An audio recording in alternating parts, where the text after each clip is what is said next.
SIT ಕಚೇರಿ ಮೆಟ್ಲು ಹತ್ತಿಕೊಳ್ಳೇ ಎದೆ ಡವಡವಡವನ್ನ ಶುರುವಾಯಿತು. ಒಳಗಡೆ ಹೋದ ತಕ್ಷಣನೇ ಜಗತ್ತಿನ ಭೂಪಟ ತೋರಿಸಿ ಎಷ್ಟು ಮುಸ್ಲಿಂ ರಾಷ್ಟ್ರಗಳಿದೆ ಜಗತ್ತಿನಲ್ಲಿ ಅಂತ ಕೇಳಿದ್ರು. ನಾವು ನಂಬರ್ ಕೊಟ್ಟೆ. ಆಮೇಲೆ ಮತ್ತೆ ಭೂಪಟ ತೋರಿಸಿ ಎಷ್ಟು ಕ್ರಿಶ್ಚಿಯನ್ ರಾಷ್ಟ್ರಗಳಿದೆ ಅಂತ ಹೇಳಿದ್ರು. ಆಮೇಲೆ ಯಾವ್ಯಾವ ಮೌಲ್ವಿ, ಯಾವ್ಯಾವ ಶೇಖ್, ಯಾವ್ಯಾವ ಪಾದ್ರಿ ದೇವಸ್ಥಾನವನ್ನ ಹಾಳು ಮಾಡೋದಕ್ಕೆ ಎಷ್ಟು ದುಡ್ಡು ಕೊಟ್ಟರು ಅಂತ ಕೇಳಿದ್ರು. ಅದನ್ನ ಪೂರ್ತಿಯಾಗಿ ನಾನು ಹೇಳಿದೆ. ಯಾವುದು ಹೇಳಿದ್ರು ಅದು ಎಕ್ಸೆಲ್ ಶೀಟ್ ಅಲ್ಲಿ ಮಾಡ್ಕೊಂಡು ಇಟ್ಕೊಂಡಿದ್ದಾರೆ.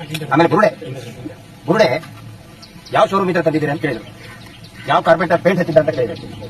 ಯಾವ ಕಾರ್ಪೆಂಟರ್ ಪೇಂಟ್ ಹಚ್ಚಿದ್ದ ಆ ಪೇಂಟರ್ದು ವಿಸಿಟಿಂಗ್ ಕಾರ್ಡ್ ಕೂಡ ಕೊಟ್ಟು ಬಂದಿದೆ. ಇಷ್ಟೇ ಅಲ್ಲ ಕಳೆದ 2 ತಿಂಗಳಿನಿಂದ ನಿಜವಾದ ಘಟನೆಗಳು ಏನು ನಡೆದಿದೆ ನಾನು ನಿಮ್ಗೆ ರಿಕ್ವೆಸ್ಟ್ ಮಾಡ್ಕೊತಾ ಇದ್ದೀನಿ. ನಿಮ್ಮ ಬಗ್ಗೆ ನಮ್ಗೆ ಪ್ರೀತಿ ಇದೆ. 2 ತಿಂಗಳಿಂದ ನಾನು ನೋಡ್ತಾ ಇದ್ದೀನಿ. ಮಳೆಯಲ್ಲಿ ಬಿಸಿಲಲ್ಲಿ ಎಲ್ಲಾ ಕಡೆ ಓಡಾಡಿ ವರದಿ ಮಾಡ್ತಾ ಇದ್ದೀನಿ. ವಾಸ್ತವವಾದಿಯನ್ನು ಮಾಡಿ ನಮ್ಮ ಮೇಲೆ ಏನಾದರೂ ಕಾನ್ಸ್ಪಿರಸಿ ಅಂತ ಹೇಳಿದ್ರೆ ಈಗ ಹೇಳಿದ್ಮೇಲೆ ನೀವು ಅದೇ ಬೇಕಾದ್ರೆ ಕಾನ್ಸ್ಪಿರಸಿ ದೇವಸ್ಥಾನ ಹಾಳು ಮಾಡೋದು ದುಡ್ಡು ತಗೊಂಡು ಮುಸ್ಲಿಂ ರಾಷ್ಟ್ರದಿಂದ ದುಡ್ಡು ಬಂತು. ಬುರುಡೆ ಯಾವನು ಕೊಟ್ಟಂತೆ ಯಾವುದು ಕೂಡ ಬುರುಡೆ ಆಗಲಿ ಏನೇ ಆಗಲಿ ಪ್ರತಿಯೊಂದಕ್ಕೂ ಕೂಡ ಕ್ಲಾರಿಫಿಕೇಶನ್ ಕೊಟ್ಟು ಬಂದಿದ್ದೀನಿ. ಪ್ರತಿಯೊಂದಕ್ಕೂ ಕೂಡ ಕ್ಲಾರಿಫಿಕೇಶನ್ ಕೊಟ್ಟಿದ್ದೀವಿ ನಾವು. ಆನಂತರ ಯಾವುದೇ ಒಬ್ಬ ವ್ಯಕ್ತಿ ಇವತ್ತಿನ ಕಾಲದಲ್ಲಿ ಮೊಬೈಲ್ ಇದ್ದಂತ ಸಂದರ್ಭದಲ್ಲಿ ಸುಳ್ಳು ಹೇಳಕ್ಕಾಗಲ್ಲ.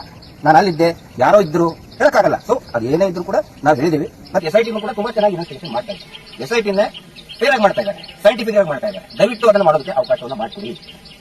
ನಾನು ಎಲ್ರಿಗೂ ಕೇಳ್ತಾ ಇದ್ದೇನೆ. ಇಲ್ಲಿ ಡಿಸ್ಕಷನ್ ಆಗಿದ್ದು ಕೂಡ ನಿಜವಾದ ಏನೇನು ಇದನ್ನು ನಡೀತಾ ಇದೆ, ತನಿಖೆ ನಡೀತಾ ಇದೆ.